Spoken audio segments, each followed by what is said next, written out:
Assalamualaikum warahmatullahi wabarakatuh. Perkenalkan, nama saya Ibu Amani Ama. Saya guru IPS SMP Negeri 2 Ciwaringin. Pada video berbagi praktik baik ini, saya mengambil judul Fun Learning, kuis cepat tepat, belajar semangat, pemahaman pun dapat. Dalam video berbagi praktik baik kali ini, saya akan mencoba membagikan bagaimana praktik baik yang telah saya lakukan dalam pembelajaran IPS di SMP Negeri 2 Ciwaringin.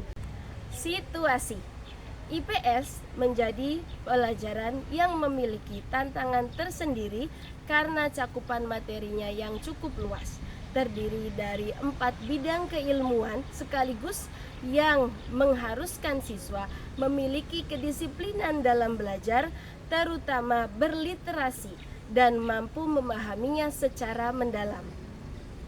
Begitupun dalam pembelajaran konsep-konsep materi IPS diperlukan betul-betul konsentrasi yang tinggi, sehingga ketika guru hanya menjelaskan dengan cara belajar yang monoton, itu membuat siswa sangat membosankan.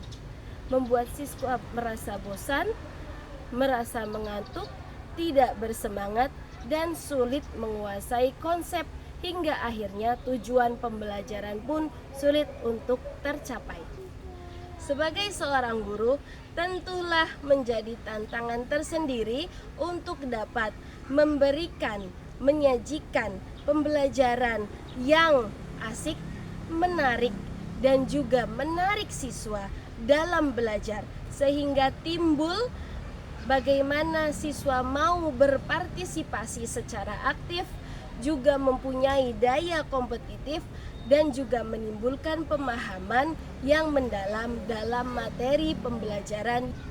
Berdasarkan situasi yang sering terjadi seperti halnya yang telah saya paparkan tadi, maka saya mencoba praktik baik tentang fun learning, kuis cepat tepat, belajar semangat, pemahaman pun dapat. Tantangan. Tujuan dalam praktik baik ini adalah untuk meningkatkan partisipasi dan kompetisi serta pemahaman siswa dalam pembelajaran IPS materi kebutuhan manusia. Dalam pelaksanaannya ditemukan berbagai macam tantangan, baik dari guru maupun juga dari para siswa. Tantangan dari guru salah satunya adalah dalam penerapan praktik baik ini meliputi penyesuaian antara metode pembelajaran dan juga materi yang harus disampaikan kepada peserta didik. Tantangan selanjutnya dari para siswa juga, siswa masih sering merasa malu untuk melakukan kegiatan pembelajaran sehingga perlu waktu untuk memberikan pemahaman kepada siswa bahwa ini adalah proses belajar. Yang ketiga adalah aksi. Dalam praktik baik ini tentunya ada langkah-langkah yang harus kita lakukan. Yang pertama adalah langkah dalam tahap persiapan pembelajaran. Yang pertama adalah menganalisis bentuk materi yang akan kita sampaikan kepada siswa. Yang kedua, memilih metode pembelajaran yang kita sesuaikan dengan bentuk materi yang akan kita sampaikan kepada para siswa. Yang ketiga, membuat media pembelajaran. Yang keempat, membuat aturan dalam permainan kuis cepat tepat. Yang kelima, membuat pertanyaan-pertanyaan dalam kuis cepat tepat. Dalam bermain kuis cepat tepat, yang pertama harus dilakukan adalah siswa harus mengerti terlebih dahulu bagaimana peraturan dalam permainannya. Sekarang Ibu akan bacakan aturan permainannya. Dengarkan tolong. Aturannya adalah kuis cepat tepat ini, aturannya adalah yang pertama, siswa bermain secara berkelompok. Kamu kan sudah kelompok ya. Yang kedua, siswa menjawab pertanyaan secara rebutan. Yang ketiga, peraturan yang ketiga, setiap jawaban benar akan mendapat 10 poin. Jadi satu pertanyaan jawabannya 10. Kalau salah, jawabannya nanti akan dilempar ke yang lain, tapi nanti yang salah dikurangi 5 poin. Ya, yang udah dapat 100, salahnya 5 jadi 20 ya. Yang kelima, poin terbanyak jadi pemenangnya. Pemenang mendapat reward yang disediakan oleh guru. Yang kedua, kemudian setelah semua siswa mengerti, guru akan memberikan pertanyaan yang berupa jawaban singkat maupun soal cerita ataupun tebak gambar dan yang lainnya. Yang ketiga, setelah itu adalah siswa boleh menjawab soal secara berebut dengan tetap harus mempertimbangkan bunyi dari icon grupnya masing-masing yang berbeda setiap kelompoknya.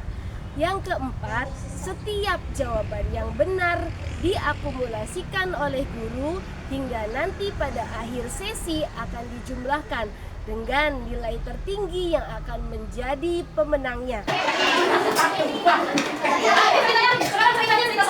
Nanti kamu simak baik-baik ya.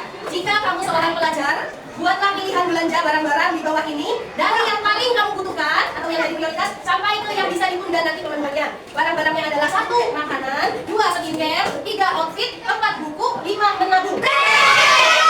Siapa yang mau jawab? Karena ini kan dari yang paling butuh sampai yang nggak butuh. Nah ini ada 5 nih. Berarti yang paling butuhnya apa aja? Buku, menabung, makan, outfit, skincare. Nah betul jawabannya sebagai seorang pelajar kita memang prioritasnya kepada buku, menabung, makanan. Ya makanan itu misalnya jajan. Oke, beri tepuk tangan untuk kalian. Sekolah sementara. Dan selesai 10 pertanyaan. Ya, sudah selesai 10 pertanyaan. Kita lihat skornya.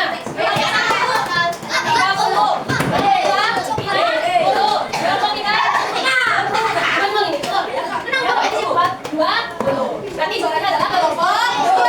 Tepuk tangan untuk kelompok 2. Nggak boleh begitu dong, respect. Kalau misalnya yang menangnya memang kelompok 2, ya udah kelompok 2. Kelompok 2, sini maju ke depan menerima hadiah. Bapaknya udah. Siap.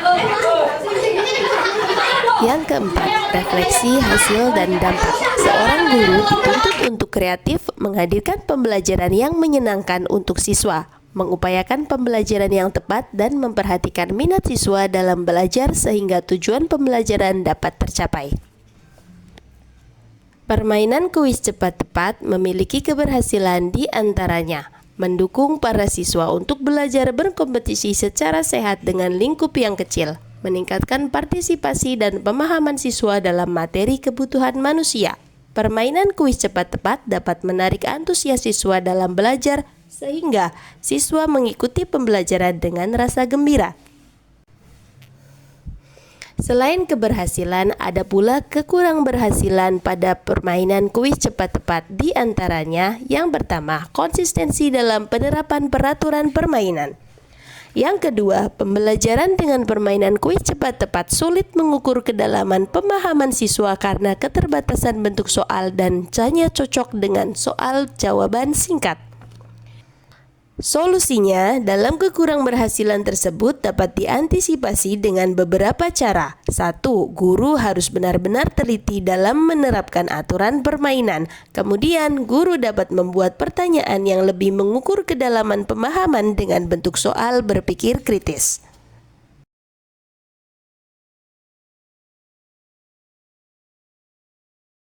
Demikian video berbagi praktik baik yang bisa saya bagikan kepada Bapak Ibu guru hebat semuanya. Tetap semangat dalam mengupayakan untuk mencerdaskan anak bangsa. Wassalamualaikum warahmatullahi wabarakatuh.